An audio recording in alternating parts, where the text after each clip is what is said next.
Las luces de la ciudad brillaban con fuerza. Desde la terraza de aquel bar observaba cómo se mezclaban los neones de la noche con el histrionismo de la gente sin resultar un cóctel demasiado cargante.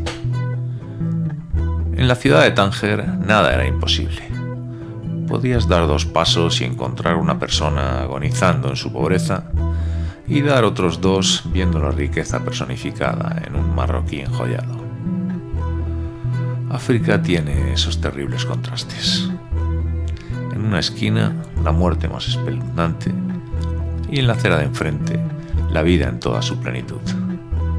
Así de sencillo y a la vez así de atroz. Me encontraba sentado en el Café de París esperando a uno de los camellos que trabajaban para mí. Todo el mundo me conocía allí. No necesitaba esconderme de nadie. Tenía sobornada a la policía, a los gobernantes y a todo aquel que se inmiscuyese en mis negocios. La gente sabía que Chucho no bromeaba. Mi nombre es Felipe Horcajo, pero aquí en Marruecos todos me conocían como Chucho. Cualquiera que estuviese metido en el negocio de las drogas o la prostitución conocía mis métodos. Por las buenas podía ser el tipo más generoso del mundo, pero por las malas podía degollar al más pintado sin despeinarme. Me sentía alguien respetado por la colectividad. Yo sabía que todos me temían por mi locura, por mi falta de medida a la hora de enfrentarme a los problemas. Cuando alguien me tocaba los cojones, me enfrentaba a él como si fuese la última cosa que hiciese en mi vida.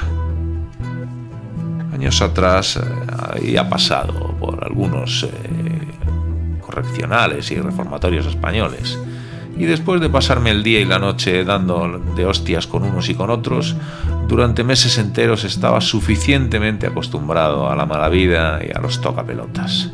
Por tanto, mi entrenamiento pasado había logrado hacer de mí un tipo con las suficientes agallas como para que en ningún don nadie truncase mis planes.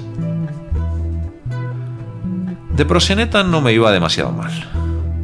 Tenía una veintena de chicas que se abrían de piernas todos los días para los clientes sin poner la más mínima pega. Sabían de sobra que conmigo no se podía jugar. Todas ellas estaban colocadas en algunos de los locales de putas habituales de la ciudad. En Tánger existen las prostitutas como en cualquier lugar del mundo, pero sería impensable que una de ellas ejerciese la prostitución en la calle como en Europa. Aquí las cosas funcionan de distinta forma. Todas trabajan en lugares que obviamente están camuflados como discotecas. Sacaba un 50% de cada polvo que echaban las chicas, entre los emolumentos que me obtenían estas mujeres y el dinero que reportaba el tráfico de hachís. Vivía sin estrecheces, aunque para ser justo, debería decir que vivía de puta madre. Como digo, me hallaba en el café a la espera de uno de mis chicos. Mientras aguardaba su llegada, varios lisiados intentaron que les diera alguna moneda. En Marruecos es algo muy habitual. La ingente cantidad de inválidos y tullidos por metro cuadrado que usan al viandante a diario es gigantesca. Yo los mandaba al carajo directamente, pero me daba la impresión de que cuanto más agresivo me ponía con ellos, más aparecían. En un momento dado, un jodido manco estrechó su única mano para solicitarme una ayuda, y mi reacción natural fue sonarme la nariz con una servilleta de papel y entregársela llena de mocos, mientras le miraba con desprecio diciéndole: a tomar por culo, manco, cago en 10. Aquel pobre hombre fijó la vista en mí y en árabe coloquial dijo: que Dios te castigue. No le presté más atención y el desgraciado siguió su camino. Cuando llegó mi adlátere se sentó a mi lado con gesto contrariado. A mí no me pongas esa cara, chaval, le dije de inmediato. Joder, tío, no he podido vender todo lo que me diste la semana pasada, Chucho. La venta está fatal y la gente no me compra como antes. Automáticamente me levanté y, cogiéndole por los hombros en actitud amigable, nos dirigimos a los lavabos. Sabía que lo entenderías, comentó afable mi joven camello. Claro que lo entiendo, chaval, le expliqué. Sin mediar ni una sola palabra más, agarré su cabeza por la nuca y se la estampé contra el cristal del baño. La sangre salió a borbotones de su frente mientras él caía al suelo semi-inconsciente. «Que sea la última vez que me traes la mercancía sin vender, hijo de puta», le dije. No podía permitir de ninguna forma que mis esbirros se ablandasen. Si en algún momento bajaba la guardia, mis trabajadores se relajarían y eso era perjudicial para el negocio. El joven se recuperó y, secándose la cabeza con el pico de la camisa, salió pitando de allí. Sin embargo, yo me quedé a admirar mi obra. Como si de un afamado pintor se tratase, observé con gran placer cómo aquella sangre se unía al espejo en generosa hermandad. La satisfacción que me proporcionaba el hecho de disciplinar a los míos, unido a la macabra escena, logró ponérmela dura, la verdad. A continuación me acerqué al agujero en el muro. Era, digamos, mi sede. Allí concretaba la mayoría de los tratos del día. Todos los asiduos al lugar eran borrachines, drogatas y degenerados. Lo mejor de cada casa, vamos. En el agujero se bebía alcohol sin restricciones. Había pertenecido a una vieja inglesa durante la época dorada de la ciudad, en los felices años 20. En aquel tiempo, Tánger era un nido de espías, ladrones y estafadores de todo tipo. Supongo que las características especiales de la urbe obedecían a reminiscencias del periodo de la historia reciente de Marruecos. Solo los tangerinos gestionaban la vida de una forma tan abierta. El resto era un Magreb infinitamente más cerrado. Ahora, nada era como entonces. Todo era mucho más complicado. Pero a pesar de ello, no me podía quejar. La primera visita que recibí fue la de Luna, mi puta favorita. Era la que más recaudaba, la más guarra de todas y, por qué no decirlo, la que mejor la chupaba. Naturalmente la había comprobado en mi propia carne durante muchas ocasiones, claro. Me dio la recaudación de la noche anterior y charlamos un rato. «Bueno, Chucho, como verás, cada día soy más efectiva», comentó sonriendo. «Tampoco te vengas arriba, guapa. De todos modos ya sabes que eres mi favorita. Lo sé, querido. Oye, necesito que me hagas un favor», le dije al oído. «Pues tú dirás». «Mira, la semana que viene me van a traer a alguien de Ketama con un cargamento importante y necesito que te portes como tú sabes con los proveedores. Aunque tendrías que llevarte a alguna chica más, claro. No te preocupes, me llevaré a Tina. Esa es capaz de mamarla de 4 en 4. «Vale, eres la mejor», afirmé. Tina era otra de las mujeres que trabajaban para mí. Estaba enganchada a la heroína y se metía en follones cada 2x3, pero llevaba razón Luna, era una tía muy complaciente. Curraba en uno de mis locales desde hacía tiempo, y en alguna de las fiestas privadas que hacíamos organizadas para, digamos, clientes preferentes, había demostrado de sobra su profesionalidad. Aún recuerdo la última ocasión. Después de pasar toda la noche follando con quien se le pedía, se pegó unos bailes encima de la barra del bar y, sin pensárselo 2 veces, se metió 2 rayas de farlopa. Escogió a 2 de los capos del evento y subió a las habitaciones del piso de arriba hasta pasado el mediodía. Todo un portento esa chica. Si exceptuamos a Luna, el resto de las chicas eran más comedidas. A los 2 polvos ya estaban para el arrastre. Lo cierto es que casi todos estaban enganchadas al caballo, hecho que les producía una inactividad que yo tenía que evitar a hostias, claro. A pesar de que tenía controlada a la policía, esta cada vez apretaba más. Obviamente estaban informados de todos los cargamentos que llegaban y las comisiones que debía abonarles eran cada vez mayores. A medida que mi negocio crecía, mayor era el número de personas que tenía que sobornar. Desde autoridades portuarias a la propia Seguridad Nacional, pasando por jueces, abogados, notarios y un largo etcétera, que me tenían considerablemente harto, la verdad. Sin embargo, el día que llegó el convoy, todo el mecanismo de chantaje funcionó con normalidad. Se abonó a quien había que abonar y se hizo el reparto con naturalidad. Ni que decir tiene que el mayor bocado del pastel me lo llevé yo, claro. Pero pasadas 2 semanas llegó a mi casa un jovencito con una nota en la mano. Venía de parte de uno de los oficiales de la Seguridad, que trabajaba en el puerto. Este deseaba mantener una entrevista conmigo. Se trataba de uno de los tenientes a los que habitualmente untábamos en la entrada de mercancía en Tánger. No obstante, me preocupé por aquella nota. No era nada habitual ese tipo de reuniones entre nosotros. El objetivo fundamental, al parecer, era mantener el mayor anonimato posible en nuestras relaciones interpersonales y, naturalmente, no debíamos levantar sospechas en ningún momento. Las autoridades no sobornadas, que eran mayoría, nunca veían juntos a narcos y a compañeros de faena. Se suponía que era antinatural, pero Ahmed Behima, el oficial más joven del muelle tangerino, me citaba en un restaurante del centro como si fuésemos a celebrar su onomástica con la familia. No lo sé, todo un marrón.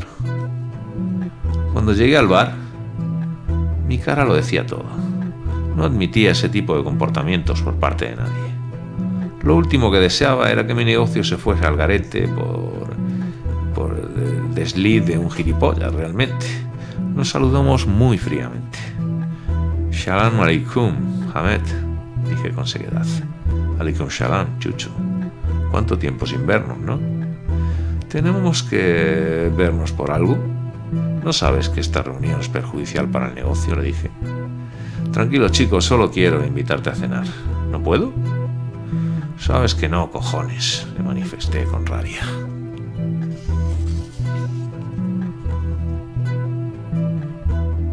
Como procede en un militar recién salido de la academia, la chulería salió a la luz de inmediato. El muy desgraciado conocía perfectamente las normas de nuestras actividades, pero ahora quería más y mejor. Mira, Chucho, me dijo, no me voy a andar por las ramas con tonterías. Estoy hasta los cojones de que un ratero como tú se lleve la mayor parte del negocio. No lo admito ni un día más. Si mis superiores son unos lameculos, peor para ellos. Pero a mí tendrás que subirme la tasa, me explicó con la suficiente claridad. Vaya. Vaya con este hombre. Vaya con el curro, chico, dije levantando mi mano derecha. ¿Cuánto tiempo llevas en tu puesto oficial de control en el puerto?, le comenté. 1 año y medio, lo suficiente para haber visto pasar delante de mis narices infinidad de mercancía para el mercado europeo, de la que tú te llevas un porcentaje mucho más lustroso que el resto. ¿Y quién paga el género en el monte? Tú lo sabes, ¿verdad, chico listo?, le expresé con ironía. Te exijo un respeto, rata asquerosa. Soy un militar de carrera del ejército de su majestad. A medida que discutíamos, la conversación pasó a tomar un tono mucho más alto y bastante más agrio. El volumen de nuestras palabras, sobre todo las de Ahmed, iban increciendo. La mayoría de la gente que había sentada en las mesas cercanas empezó a mirarnos. Por mi parte, no tuve más remedio que tragarme el orgullo y pensar en otra estrategia que no fuese la del acoso y derribo, al menos momentáneamente. Decidí bailarle el agua. Ok, Ahmed, comprendo que estés molesto conmigo, creo que te debo una disculpa. Quizás lleves razón. Según tú, ¿cuál sería el precio adecuado para tu silencio? Ahora hablamos otro idioma, dijo el militar. ¿Te parecería bien un 20% más? Vale, mi teniente, no voy a discutir contigo, está bien.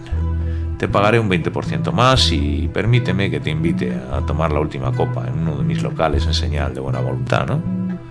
Lo último que querría sería tener una mala relación con mis socios, le dije. Llegados a mi local, le agasajé con todo tipo de demostraciones de afecto. Ordené a varias de mis chicas que no se separasen de él en ningún momento y que intentasen ponerle ciego de cubalibres y hachís con la promesa de que, si lo conseguían, las compensaría. Era uno de esos musulmanes que de cara a la galería ni fuman ni beben, pero en privado no se cortan lo más mínimo. Cada 15 o 20 minutos le invitaba a hacerse una rayas de cocaína. A eso de las 3 de la madrugada, muy fumado, muy bebido, muy follado y muy rayado, El teniente era una auténtica piltrafa. Tumbado en uno de los sofás del rincón, se quedó completamente dormido. Cuando despertó 2 horas más tarde, estaba en una estancia distinta a la de la fiesta. La oscuridad era absoluta. Se encontraba atado de pies y manos en una silla, desnudo por completo y con una cuerda atada a sus genitales. Intentó desatarse, pero fue inútil. Desde el fondo de la habitación encendió un cigarrillo. Ahora comenzaba la segunda parte de la fiesta. Bueno, mi querido Jamed, expuse en tono socarrón. Así que quieres un 20% más, ¿verdad, guapo? Suéltame inmediatamente, hijo de puta, no sabes lo que estás haciendo. La has cagado, cabrón, me decía el joven militar. Sí, la he cagado. Creo que el que se va a cagar vas a ser tú. Te vas a arrepentir. Antes de que terminase la frase, tiré del extremo de la cuerda que estaba atada a sus partes. El chillido fue intenso. ¿Decías? Maldito hijo de perra, me decía. Volví a tirar, esta vez con más fuerza. Está bien, Chucho, vamos a hablar, tío. ¿Hablar? Aquí el único que habla soy yo. ¿Te enteras? Le dije mientras le agarraba con nervio del pelo. ¿No te das cuenta de lo que estás haciendo?, expresó con voz baja. En esta ocasión le contesté mientras tiraba con energía de la cuerda. Él gritaba como una gata en celo. Ya era otro. Ahora pedía perdón. Seguidamente le señalé con el índice extendido el soplete que alumbraba con su llama el otro extremo de la estancia. ¿Ves el soplete encendido, chico? Por favor, déjame ir. Te juro que no le diré nada a nadie. Quédate con mi parte, pronunció mientras lloraba como un niño. Pues ahora vas a saber quién es Chucho. Amigo mío, con Chucho no se juega. Esto creo que te va a doler un poco, pero es necesario que te enteres muy bien de cómo funcionan las cosas en el negocio. Si no, puedes pasarlo mal, mi teniente. Desaté la cuerda con cuidado para no producirle más daño. Pretendía que el mayor perjuicio viniese a continuación. Agarré el soporte y mientras canturreaba aquello de «La vida te da sorpresas», dirigí la llamarada hacia su polla. La siguiente imagen me produjo una gran carcajada. El muy cerdo se había meado y cagado a la vez. Estaba tan acojonado que no pudo contener sus esfínteres. No obstante, no le libré del castigo. Antes de quemarle vivo pensé en meterle un trapo en la boca para que no chillase demasiado, pero me encantaba escuchar sus alaridos. Cuando terminé con él ya no tenía pene. Lo único que aparecía entre sus piernas era un amasijo de piel chamuscada, sangre y negritud. Me encantaba regodearme en la producción de dolor. Todo el mundo que me conocía bien sabía que yo disfrutaba con la tortura. Para mí, torturar era algo más que infligir un castigo. Probablemente todo provenía de mi lacerante infancia. Llevaba muchos años pensando que el hombre era un cabrón desde que nace, y en la verdad sigo pensándolo. Durante meses no volví a saber nada de ese tipo. Seguí con mi vida. Observé que después de aquel altercado las cosas iban mucho más suaves. Me dio la impresión de que aquel joven militar había puesto sobre aviso a sus compañeros. A partir de aquello, todos sabían que enfrentarse conmigo era una mala idea. Estaba contento. Mis putas trabajaban con soltura, mis camellos también, y los negocios iban sobre ruedas. La verdad, demasiado bueno para que durase. Barek, mi contable, se reunió conmigo para comunicarme que teníamos que abrir una cuenta nueva en algún otro banco. El dinero del que se disponía empezaba a ser incómodo para el banco. En principio parecía que era demasiado dinero, así que decidí empezar a llevar a mis beneficios a casa. Compré una caja fuerte que, hice instalar en mi dormitorio. Desde ese momento, todo lo de valor lo guardaba allí. Un día que me encontraba metiendo dinero en mi particular y moderno cofre, Escuché cómo llamaban a la puerta de la vivienda. Abrí y no había nadie. Quien fuese había salido corriendo, pero dejó debajo de la puerta un sobre bajo mis pies. Cuando leí el mensaje descubrí que alguien me quería joder vivo. Decía lo siguiente: prepárate, vas a recibir de tu propia medicina. Desde aquello comencé a tomar ciertas precauciones. Ya no iba solo a ningún sitio. Liberé a algunos de mis camellos de su rutina diaria para convertirlos en guardaespaldas. Hice instalar cámaras de seguridad en la casa y ya no salía a la calle con tanta asiduidad. Si me apetecía celebrar algo, invitaba en mi domicilio. Si quería echar un polvo con alguna de las chicas nuevas, la llevaba a mi vivienda. En caso de que quisiese ver algún partido de fútbol, lo veía en la pantalla gigante del salón. En fin, me volví un tipo cauteloso. No podía ser de otro modo. Sabía que todo el mundo me tenía ganas y con toda certeza que nunca había tenido escrúpulos con nadie, y obviamente alguien quería cobrarse ese despliegue de crueldad. Pero eran gajes del oficio, evidentemente. En cualquier caso, seguí con mi vida con toda naturalidad. Así, hasta el 15 de mayo de aquel 2015. Ese maldito día todo se vino abajo. Salía de mi domicilio acompañado de 2 de mis escoltas. Entré en el coche y cuando estábamos llegando a la oficina de Barek, otro vehículo se estampó a gran velocidad contra el nuestro, desencadenando un batiburrillo de sangre, huesos rotos y hierros cruzados, en fin. Cuando quise darme cuenta de lo ocurrido, estaba de la misma guisa que aquel imberbe militar de antaño, desnudo, atado de pies y manos y, desgraciadamente para mí, indefenso. La habitación estaba oscura y acolchada. Lo noté porque mis gritos sonaban completamente opacos. Cansado ya de vociferar, intenté con todas mis fuerzas desasirme, pero fue absolutamente inútil. Se abrió la puerta del fondo y, como si la del infierno se tratase, apareció Hamed, acompañado de unos 4 hombres. Inmediatamente pensé que ese era mi fin. Bajé la cabeza, cerré por unos instantes los ojos y me encomendé a Satanás. Pero no me dio tiempo a acabar mis súplicas. Uno de aquellos tipos se puso detrás de mí y, agarrándome de la frente, me obligó a mirar directamente al ambicioso teniente de antaño. «¿Te acuerdas de mí, verdad?», me dijo. «Púdrete, cabrón». «Perdóname, aquí el único que se va a pudrir eres tú, cabrón». No tenía ninguna duda que aquel hombre llevaba razón. Probablemente aquellas horas iban a ser las más penosas de mi ajetreada vida, lo sabía. Sin embargo, todo pasó con relativa rapidez. Supongo que el militar era incapaz de aguantar demasiado tiempo sin producirme el mayor sufrimiento posible. Al fin y al cabo, era yo quien le había dejado sin huevos. «Antes de empezar a disfrutar, quiero decirte algo», me dijo. «No voy a matarte. Me encantaría, pero sería demasiado fácil para ti. Voy a procurar que sufras el resto de tu existencia. De este modo, cada vez que te recuerde, podré regocijarme en mi venganza. Y puedo asegurarte que lo que tú me hiciste se va a quedar en un juego de niños comparado con el dolor que vas a sentir». «Sujetadle bien», le dijo a sus esbirros.